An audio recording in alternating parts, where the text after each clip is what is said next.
பண்ற புரதங்கள். ஸோ அந்த புரதங்கள் வந்து என்ன ஆகும் அப்படின்னா ஆக்டிவேட் ஆகும். ஸோ இந்த வேதிப்பொருள் வந்து இந்த செயல் மின்னழுத்தம் வந்த உடனே ரிலீஸ் ஆகும். எதுல? இந்த இடைவெளியில ரிலீஸ் ஆகுது.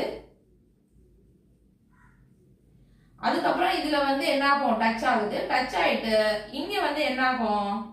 செயல் மின்னழுத்தம் உள்ள வந்துடும். அப்புறம் மசில் தசை சுருங்குறது நடக்கும். ஓகே, இந்த ட்ரோபோனின் வந்து இது வந்த உடனே என்ன ஆகும்? CA2 ரிலீஸ் ஆகும்.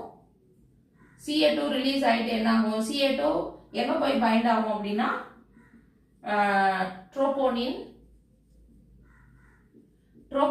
CAல போய் பைண்ட் ஆகும். ஸோ ட்ரோபோனின் CA2 என்ன ஆகுது அப்படின்னா ட்ரோபோமயோசினை விலக்கி ட்ரோபோமயோசினை என்ன பண்ணும் அப்படின்னா விலகுதல், அந்த சைட்ல இருந்து விலகுதல்.